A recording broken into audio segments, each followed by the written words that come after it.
it tells me one thing. White people really think about racism and think about slavery in a arbitrary way where it's kind of like they act like it's fiction. They don't feel like it's actual fact. And the problem with it with these things is like, granted, I'm not familiar with her content, but I think I'm assuming that she has a sizable platform. What I'm gonna say is I don't give a fuck about you either way because you're not black. And then two, it's kind of like for me as a person, I feel like white people are forever gonna question whether or not slavery was a real thing. Whether the ones who believe it, whether the ones who don't believe it, it's documented that this was a real thing that happened. And to be honest, the first thought that came to my mind is, my nigga, we should put you in slavery and see how you feel about it.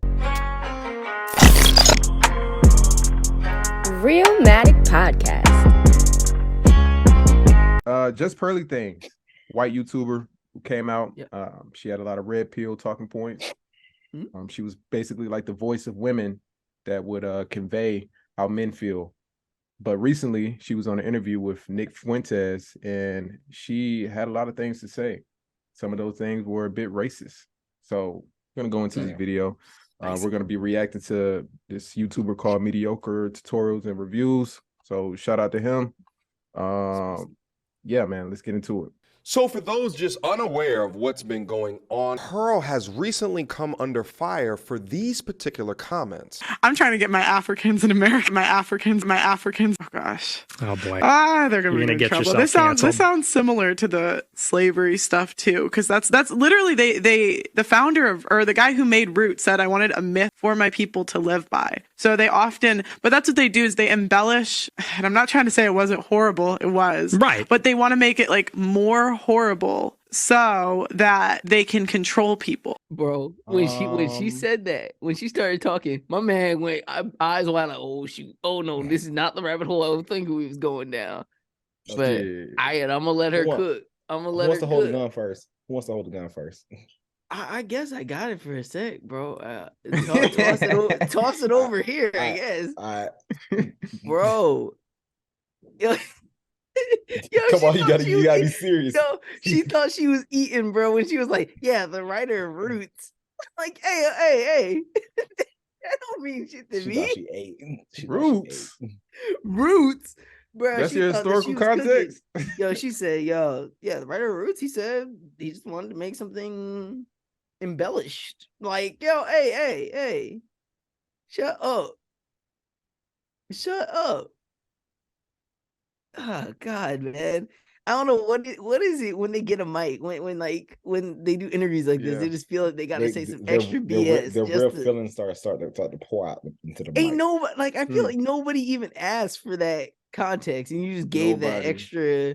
But you know, it tells me one thing. White people really think about racism and think about slavery in a arbitrary way where it's kind of like they act like it's fiction. They don't feel like it's actual fact. And the problem with these things is, like, granted, I'm not familiar with her content, but I think I'm assuming that she has a sizable platform. What I'm gonna say is I don't give a fuck about you either way because you're not black. And then two, it's kind of like for me as a person, I feel like white people are forever gonna question whether or not slavery was a real thing. Whether the ones who believe it, whether the ones who don't believe it, it's documented that this was a real thing that happened. And to be honest, the first thought that came to my mind is, my nigga, we should put you in slavery and see how you feel about it. We should put you under these same conditions and see how you feel about it. Because if white people really was under these same conditions, they would not have nothing fuck to say ever. Because honestly, right now, they'd be fucking crying. What they couldn't bear or handle what the fuck our ancestors went through. They couldn't have, never could have. Y'all too weak for that. At that point, we did all that shit and we're still here, almost on level playing ground and almost doing way better than y'all niggas ever would have. So at that point, it's kind of like the random podcasters, the random media people who think that being cool with racism or bringing racist people on podcasts or shaking hands with the racist people, I don't get the motive. I don't get the purpose in that. If anything, you're trying to just put it in our face. And at that point, it really is going to piss us off even more. So at this point, I always have a theory, and I'm going to leave it at this. I feel like one day, y'all gonna do some shit that's gonna make niggas just leave their house and just start like killing white people or some shit like that. I admit, no, bro, and I ain't trying to be that person, but I just feel like it's gonna be a line one day that's gonna be too cross, and I just feel like niggas gonna act up, bro. I just see it, bro. I feel it, bro. Man, I just feel like, first of all, this is like an example of whitewashing. You're whitewashing history again. And even from Pearly, I want to get away from Pearly and just look at it from a macro level. This happens a lot. You got white people infiltrating Black spaces, monetizing Black spaces, exploiting Black creators. They get in here, they do their thing, then they move on and they say, fuck us. This is a prime example of that. You sit up here, you have multiple, and this is well documented, she has multiple African creators under her that she employs, that she has said, oh, they make the most money. They've made more money with me than they ever had. Of course, they used to be poor. So yeah, they're going to make more money with you. You sit up here, you have these African people on your channel, on your page, and you go and you hook up with this racist person and you say some racist shit. Then you've been infiltrating Black spaces this entire time. Your whole constituency is Black, and you sit up there with a racist person and shit on us. That's not a good look. And I've been watching this shit pretty closely. Like, I've been seeing a lot of YouTubers, some of these weird, just Uncle Tom figures been like defending her. Oh, it wasn't that bad. What did she say that was wrong? What did she say that was wrong? It's like, dude, at some point we gotta draw a line in the sand, bro. We gotta draw a line in the sand. Like, look, it's cool if you want to come through and you want to be with the homies and you want to join to the cookout. That's cool, but learn how to respect us. Respect us. Like, getting nowhere near the cookout. but like, for real though, like, respect us though. That's not respectful. Yeah. She didn't have to say that. She didn't have to say that. I could see if maybe Nick was like baiting her into that, or it got caught up in the flow of the conversation. But no, she brought that on her own self. Like, Nick was talking about the Holocaust, and she was like, you know what? That reminds me of slavery. This is not your place to speak.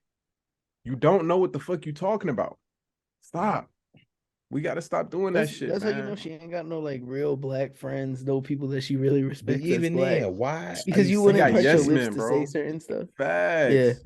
You wouldn't part your lips to say certain things unless you have like friends or like you respect people in that community enough. Like, that's like a high level lack of respect for those people to say dumb shit like that. Like, bro, you don't, even when you said it, you was like, this sounds, even like how it came out your mouth, he was like, dang, this kind of tastes kind of weird to say, but I'm gonna say it anyway. Because what is your problem, bro? You feel emboldened because you got a little racist dude with you, so you think you can get away with it. Talking about some my Africans. Why do you feel like that's okay to say?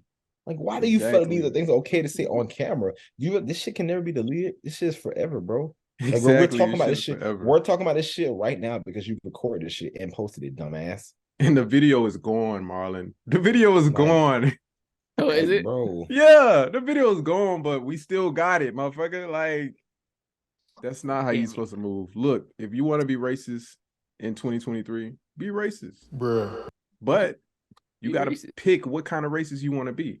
Either you're going to be overt and you're going to be loud about it, like Nick, or you're going to be behind the closet, behind the scenes. But you can't half step. You can't stick your foot in one day and then stick your foot out. Wrong, you can't do that. It's fucked up and it's wrong either way. It's just like, why are we doing this right now? Yeah, bro. It's weird, bro. Niggas is really weird as fuck. And it's weird seeing niggas, defend this shit. Like, bro, you Black, bro. Like, you Black. Fuck that bitch, bro. Like, y'all niggas are weird, bro. Like, then the content not even original, bro. She over here taking like Kevin Samuels talking points and shit. She been doing that the whole time, bro. Oh, now I remember. Yeah, fuck bro. That bitch.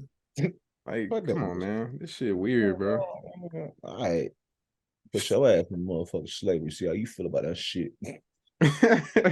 No, for real though. Realmatic Podcast.